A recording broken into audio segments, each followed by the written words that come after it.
Well, hello, and we're working on Mother's Day today.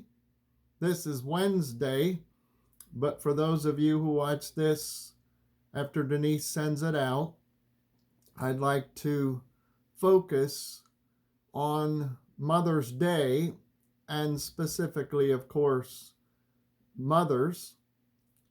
And I'd like to take the word mother, Mother, and allow each letter to stand for something applicable and important. But before I do that, I'd just like to say I remember when we lived in Pennsylvania that many years I would take vacation and come out to the farm near Worcester to see my mother on Mother's Day, but then also to do a little work on the farm. It's been quite some time since I've done any field work up on the farm because Christopher's there. But traditionally, over the course of the 27 years that we were in Pennsylvania, many of those years I would come out to see my mom and then work ground or plant soybeans. So, let me talk about mother on Mother's Day, Mother. Let's allow M to stand for most important influence. Most important influence. Think of the influence that our mothers had on our lives. Now, none of our mothers are perfect, but it goes without saying that our moms made an impact on our lives, and they're very special in our lives.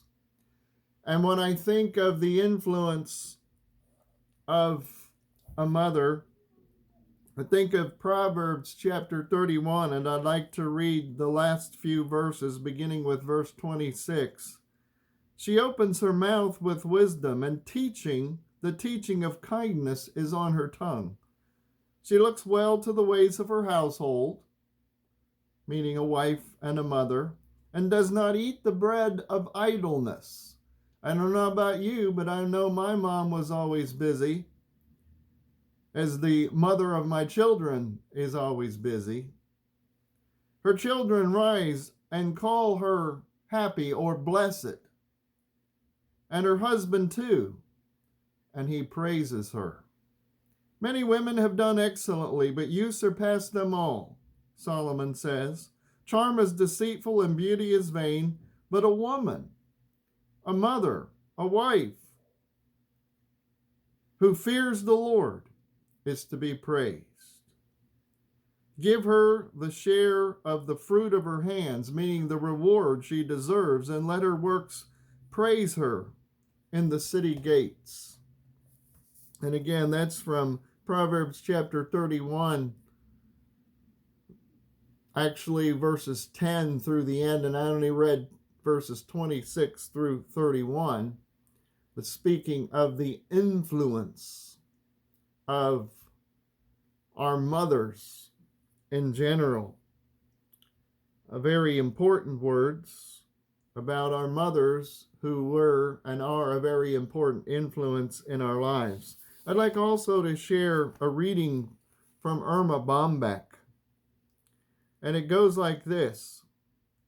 When the Lord was in the process of making the first mother, the story is told of how an angel appeared and said to the Creator, Lord, you sure are spending quite a bit of overtime on this one.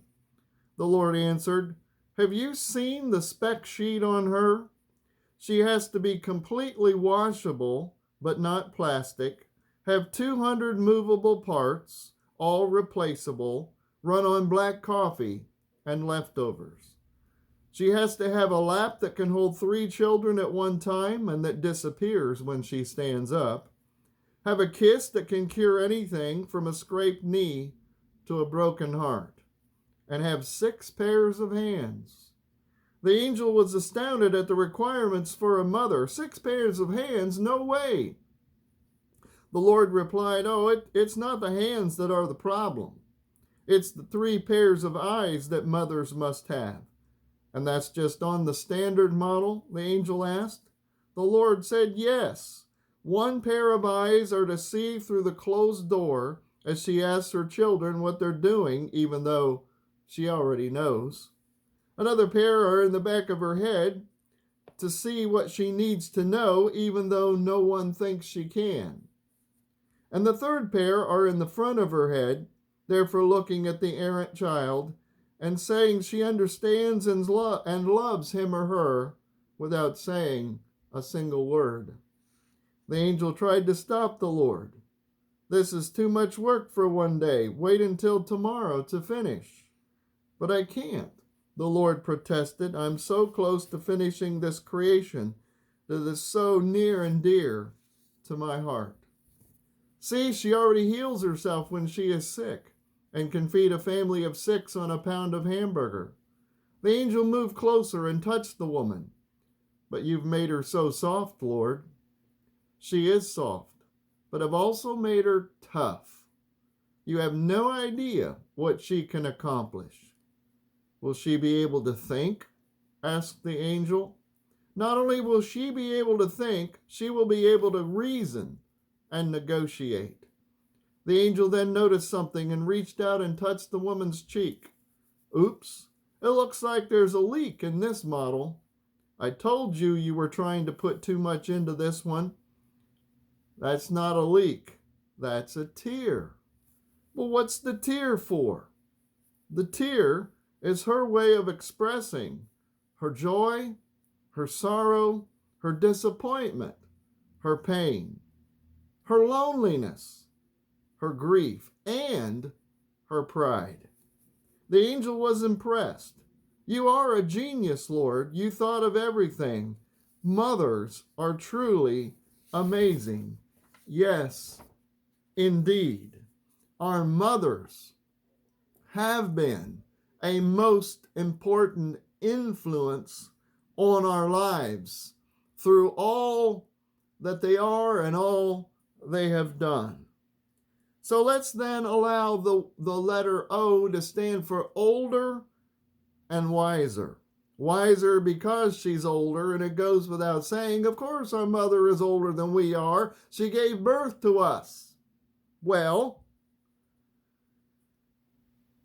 when I think of my life when I was growing up, I have to say there were times, and can't we all think of times, when we thought we were wiser than our parents, our mother, our father, especially when I was a teenager. Well, I've told this story before, and I love to tell it. When I was about 5 years old, I said to my mother, "I'd like to go down to see my friend Rodney." Rodney he lived a couple of miles down the road, and my parents were friends with the Shibes, and so I would see Rodney occasionally and loved to be there and ride bicycle. It's where I rode bicycle for the first time. But when I was 5 years old at this time, I said to my mom, "I want to go see my friend Rodney." And this was the middle afternoon, and she said, "No, not today. I'm busy."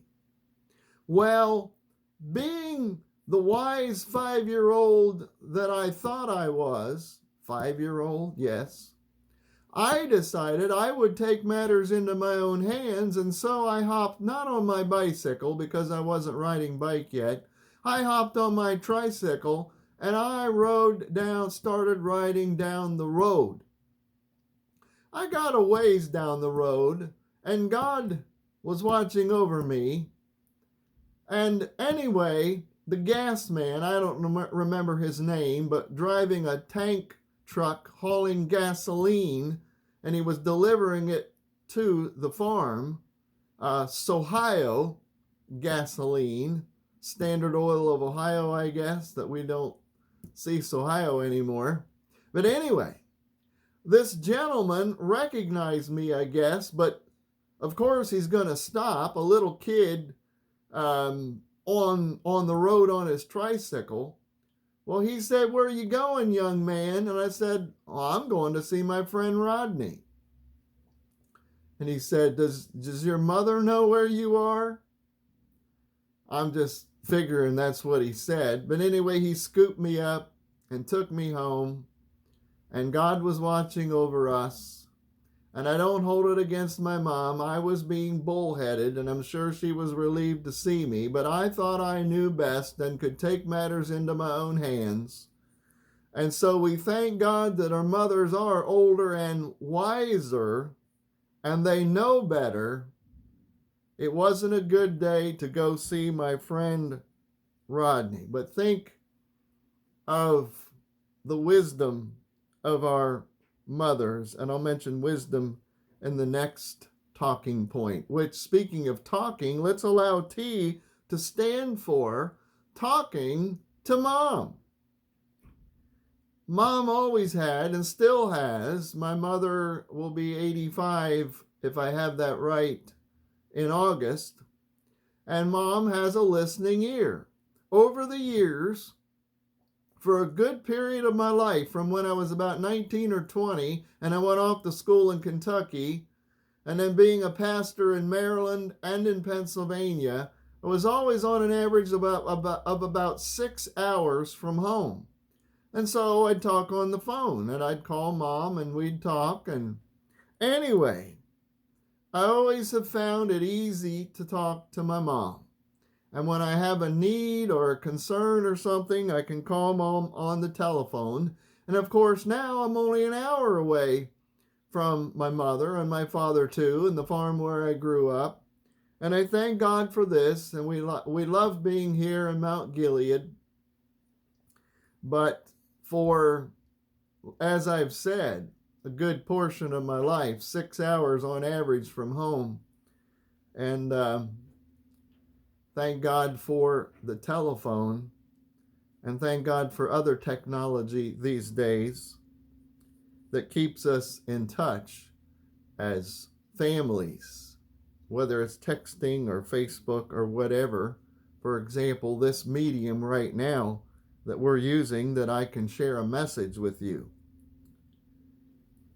M for most important influence, O for older and wiser, T for talking to Mom, always easy to talk to Mom, who has wisdom. H is for helper. Think of all the help, all the things that our moms did to help us over the years, whether it was talking on the phone or whether it was directly doing whatever for us as a nurse, a teacher, a domestic engineer. Moms are helpers. They have a heart for helping. They cared for us. They still care for us. They're always there. I think of one time would have been a teenager on the farm, and my dad had a farm. He had bought 150 acres from my great aunt, his aunt, Stella, 150-acre farm, and there was a barn, and he put up a silo, and he raised heifers down there and some steers at times. But we were returning from the other farm to come back home, and Dad was driving a tractor pulling a homemade cattle trailer, and my brother and I, as I recall, rode in the trailer in the back. But when we got close to home, one of us got this bright idea that we would hang off the back of the trailer and we would let ourselves drop onto the road and then start running and then come to a stop. Well, it sounded reasonable, but the tractor was traveling beyond running speed. So what happened was, when my brother stepped off, he rolled in the front yard at the house. But I went down on the road and broke open my knee at the side of my kneecap, and I still have a scar to this day in that spot. It didn't bleed a lot. Probably could have gotten stitches, but I never did. But I remember my mom came out of the house, and first thing she did to help me was to say, "What were you thinking?" That was a crazy thing to do. But beyond that, Mom was there to nurse me and care for my knee. And whether it's a scraped knee, and that was more than a scrape, or whether it's whatever, Mom's there to care and to help, a heart for helping. Let's allow E to stand for everything that Mom ever did for us, that we owe her so much to repay. We can never repay our mothers for all she's done. We can never repay God for all he's done for us. Now, Mom's not God, but she's pretty far up there and getting close, at least in some ways. And I mean that in a good way and in a respectful way. We don't worship our mothers, but we're thankful to God. What is the worth of a mother? Allow me to share another reading, this from John Gilbert, speaking of the worth of a mother. A little boy came into the kitchen one evening while his mother was fixing supper. He handed her a piece of paper he'd been writing on.